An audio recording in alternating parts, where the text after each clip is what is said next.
ओम नमो नारायण। स्वागत है आपका हमारे चैनल पूजा भक्ति में। आज सुनेंगे बैसाख मास में सुनी जाने वाली बांदरी की कहानी। एक राजा था। वह बैसाख मास में प्रतिदिन ब्रह्म मुहूर्त में उठकर गंगा जी में स्नान करता था। राजा का आदेश था कि मुझसे पहले गंगा जी में कोई भी स्नान नहीं करेगा।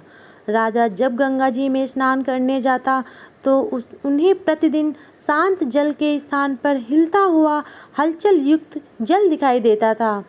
तो राजा को संदेह होता था कि निश्चय ही मुझसे पहले कोई प्रतिदिन गंगा जी में स्नान करता है। अतः राजा ने नदी के तट पर पहरेदार बिठा दिए। गंगा जी के तट पर एक वृक्ष था। उस पर एक बंदरिया रहती थी। वह प्रतिदिन राजा के स्नान करने से पूर्व स्नान करके वृक्ष पर चढ़कर बैठ जाती थी। इस प्रकार होते होते पूरा बैसाख माह व्यतीत हो गया, किंतु अंतिम दिन राजा के सिपाही ने देख लिया और उस बंदरिया को पकड़कर राजा के पास ले गए और कहा कि यह बंदरिया आपसे पूर्व प्रतिदिन गंगा जी में स्नान करती है। उधर राजा की प्रतिज्ञा थी कि यदि कोई भी स्त्री मुझसे पूर्व स्नान करती होगी तो मैं उससे विवाह कर लूँगा। इसीलिए राजा को बंदरिया के साथ विवाह करना ही पड़ा। बैसाख स्नान के पुण्य से बंदरी के गर्भ ठहर गया। 9 मास पूर्ण होने पर बंदरी ने राजा से पूछा कि शिशु जन्म के समय मुझे क्या करना चाहिए। तब राजा ने महल में एक घंटी लगवा दी और बंदरी से कहा कि जब तुम्हें दर्द हो तो उसे बजा देना, मैं संपूर्ण प्रबंध कर दूंगा। राजा की अन्य रानियां भी थी, उनकी कोई संतान नहीं थी। बांदरी को गर्भ है यह समाचार जानकर अन्य रानियां मन ही मन बांदरी से ईर्ष्या करने लगी और भावी संतान का नाश करने हेतु विभिन्न योजनाएं बनाने लगी। घंटी लगी देखकर एक रानी ने बांदरी के इस का कारण पूछा। बांदरी ने रानी को संपूर्ण वृत्तांत बता दिया। रानी ने बहकाया कि एक बार घंटी बजाकर तो देख ले कि राजा आते हैं या नहीं। बंदरी ने घंटी बजाई तो राजा दौड़े दौड़े महल में आए और घंटी बजाने का कारण पूछा। इस पर बंदरी ने उत्तर दिया कि मैंने तो रानियों के कहने पर घंटी बजाई थी। तब रानियों ने राजा से कहा कि यह तो पशु है और जाने कितनी बार घंटी बजाएगी। इस प्रकार कहकर उन्होंने घंटी को हटवा दिया। कुछ दिनों बाद बंदरी ने शिशु जन्म का समय आया तो उसने अन्य रानियों से पूछा कि मैं क्या करूं। तब रानी ने कहा कि तुम आंखों पर पट्टी बांधकर सो जाओ। बंदरी ने बैसाख मास के स्नान के पुण्य प्रताप के रूप में एक सुंदर पुत्र हुआ।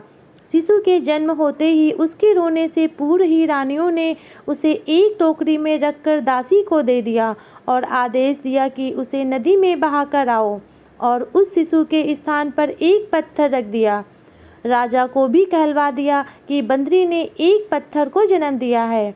राजा ने सुना तो उन्होंने भी संतोष कर लिया कि जब दूसरी रानियों के संतान नहीं है तो यह बंदरी क्या चीज़ है, ये मुझे संतान क्या देगी। उधर दासी ने उस सुंदर शिशु को नदी में ना बहाकर कुम्हार के घर रख दिया। दूसरे दिन कुम्हार कुम्हारिन दंडन में आए तो उन्हें वह सुंदर शिशु को रोते हुए देखा।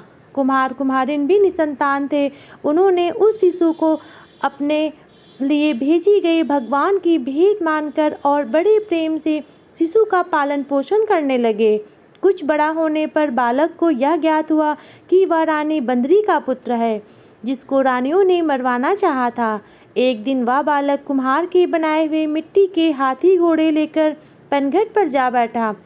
बेटा और दासियों को देखकर कहने लगा कि आओ रे मेरी मिट्टी के हाथी घोड़े, पानी पियो। जब दासियों ने यह बात सुनी तो वह हंसने लगी और बोली, अरे मूर्ख, कहीं मिट्टी के हाथी घोड़े भी पानी पीते हैं क्या। इस पर उस बालक ने कहा कि कभी बंदरी के भी पत्थर जन्म लेता है क्या। उस बालक की यह बात दासियों ने जाकर महल में कही। तब रानियों ने दूसरे दिन विष मिलाकर लड्डू भेज दिए। ईश्वर की कृपा से लड्डू गोद और बादाम के हो गए और उन लड्डुओं को खाने से उस लड़के की मृत्यु नहीं हुई। यह समाचार दासी ने रानी को कहा और रानी ने राजा से कहकर कुम्हार को देश निकलवा दिया। कुम्हार वन में रहने लगा। तत्पश्चात अगले वर्ष चित्र मास में माता गणगौर के पूजन का दिन आया तो वह बंदरी का पुत्र 108वां करवे और 108 गोली लेकर तथा घड़े में पानी भरकर बगीचे के बाहर बैठ गया। उधर राजा की ओर साहूकार की पुत्रियां गणगौर बनाने के लिए मिट्टी लेने के लिए आई तथा बगीचे में खेलते और झूलने लगी। इस कारण कुछ समय बाद उन्हें प्यास लगी। तब उन्होंने उस बंदरी के पुत्र से जल पिलाने के लिए कहा तो उस बालक ने उत्तर दिया कि मेरे पास एक गोली है, इसे खाते जाओ और मेरी चारों ओर फेरी लगाते जाओ, तब मैं तुम्हें जल पिलाऊंगा। इस पर पहले तो कन्याओं ने मना किया, किंतु प्यास तीव्र होने के कारण मान गई। इस प्रकार गोली खाने और उस युवक के साथ फेरे लेने से वह गर्भवती हो गई।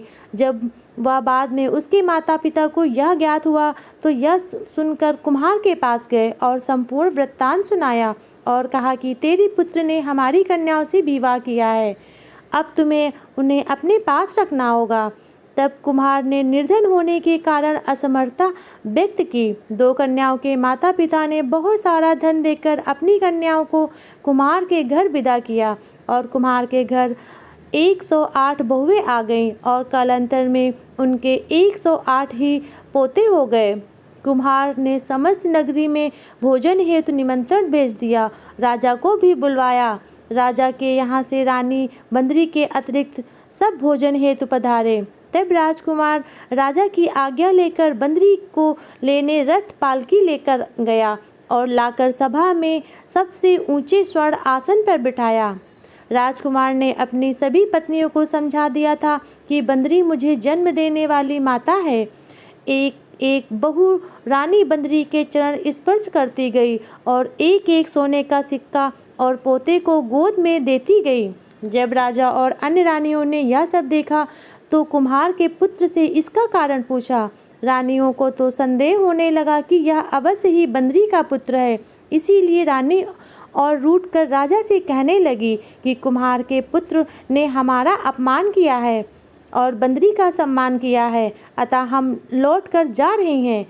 ईश्वर राजा को पुत्र के संपूर्ण रहस्य ज्ञात हो गया था, इसीलिए उन्होंने रानियों को देश निकाल दिया और अपनी सभी पुत्र वधुओं और पौत्र को लेकर महल में आया और राजकुमार का राज तिलक हुआ। कुम्हार कुम्हारिन को राजकुमार ने महल में रहने के लिए निवेदन किया, किंतु वह नहीं माने। तब राजा ने उन्हें ढेर सारा धन दिया। बैसाख स्नान का इतना महत्व है तो सबको बैसाख स्नान जरूर करना चाहिए। बैसाख स्नान किया तो उसे राजा का राज, पुत्र, बहुएं आदि प्राप्त हुई। ईश्वर जैसी बंदरी को पुण्य मिला, इस प्रकार हमें भी पुण्य देना। प्रेम से बोलो जय जय श्री हरि।